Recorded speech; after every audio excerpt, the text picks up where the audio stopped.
Southern Gothic is a podcast that explores the history behind some of the American South's darkest days, greatest mysteries, and most chilling ghost stories.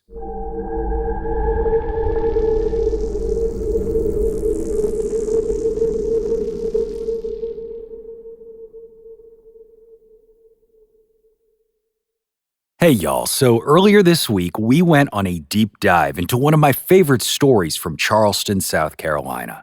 Local lore that claims the lost love of Edgar Allan Poe is buried in one of the city's historic cemeteries.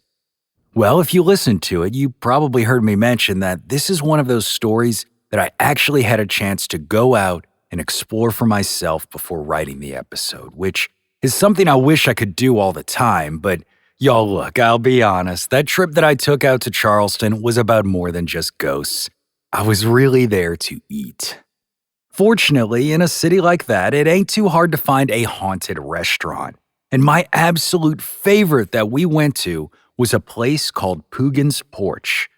Now, aside from an incredible brunch that we had there with fried green tomatoes and grits and all those low country fixins, the building is a beautiful Victorian-style home with canary-colored clapboard siding and both a first and second-story porch that, of course, boasts haint blue-colored ceilings. It's Charleston, y'all. But the wildest part of all is that just out front of this restaurant, right next to the steps up the porch, is the final resting place for the namesake of this Charleston institution, a dog named Pugan.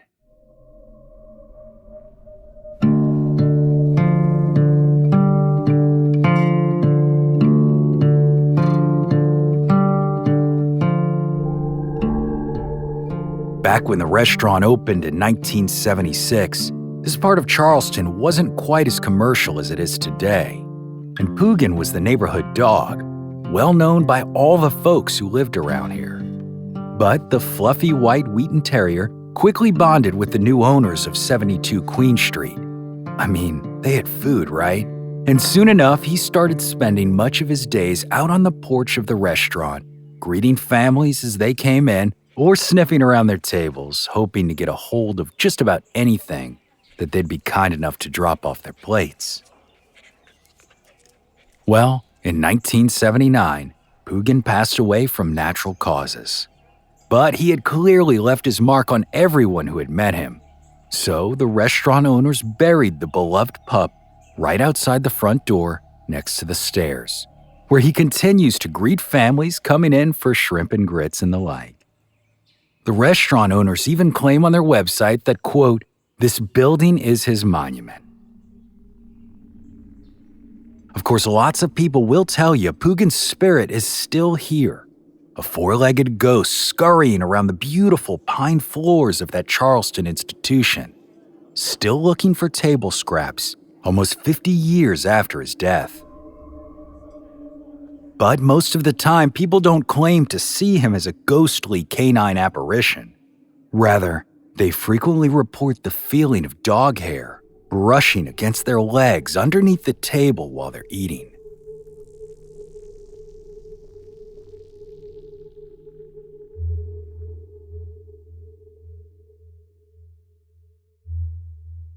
Unfortunately, back when the Ball family purchased this historic building and began renovating it and making the necessary changes to turn it into a restaurant, they seem to have stirred up yet another resident of the building's past, a spirit who continues to make her presence known to visitors, a ghost that is far less welcoming than that cute little canine.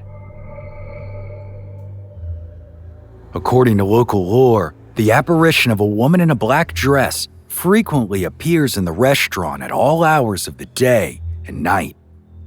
In fact, guests at the hotel across the street have called the police about an elderly woman waving at them from the restaurant's second-floor windows.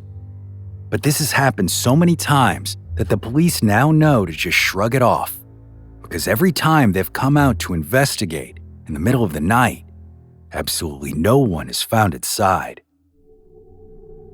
As eerie as that is, patrons of the restaurant have come face to face with this apparition as well. The most chilling reports are those that have occurred in the women's restroom, where ladies have claimed to look up in the mirror while they're washing their hands, only to see an older woman in a plain black dress standing behind them. A woman who isn't really there.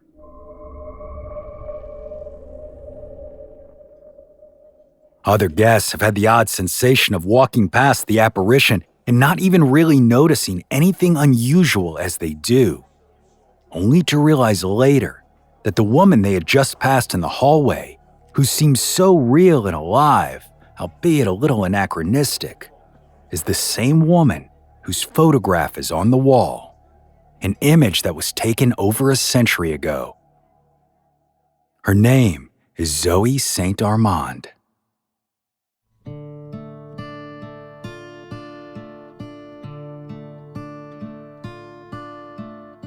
Zoe was a local teacher here in Charleston, and supposedly a very strict one at that. She and her sister Elizabeth were never married, so they lived here on Queen Street together for decades. But in 1945, after Elizabeth passed away, the retired school teacher was alone for the first time, with little to do. So according to author Sarah Pitzer, quote, "Sometimes she stood on the second-floor balcony and waved to people passing by, perhaps inviting them to stop in for a chat."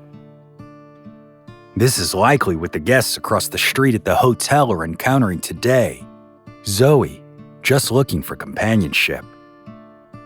But Zoe's strict side also comes out from time to time as well, as it's said that her spirit didn't really start appearing until the 70s, after the home was purchased by the current owners, who then began renovating it to turn it into the beautiful restaurant that it is today.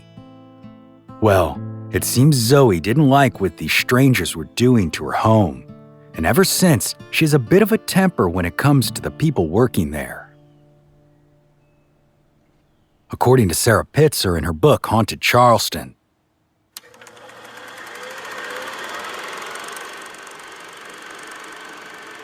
guests and staff inside the restaurant have had much different experiences, more suggestive of anger and impatience than of loneliness. That reflects Zoe's strict and demanding side, what you might expect from a teacher who is a strong disciplinarian and isn't pleased about what has happened to the rooms that used to be her home. The owner claims that once, when she was closing up for the night, wooden doors in the house slammed open. The doors were too heavy to have been affected by wind, especially since the outside windows were all closed. At the same time, large wooden stools in the kitchen fell over.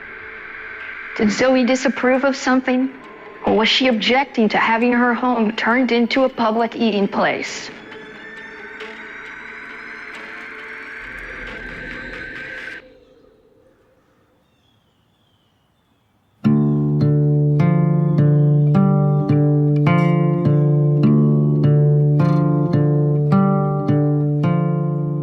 Now, I personally did not see any ghosts while I was eating my grits down at Pugan's Porch, but the reputation of this restaurant as a haunted one has certainly grown far beyond local lore.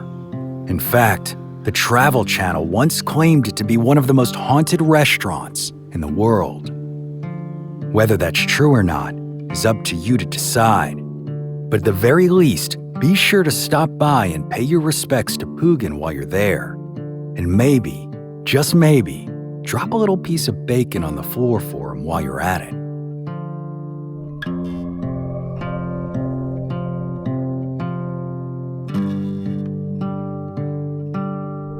My name is Brandon Scheck-Snyder, and you are listening to Southern Gothic.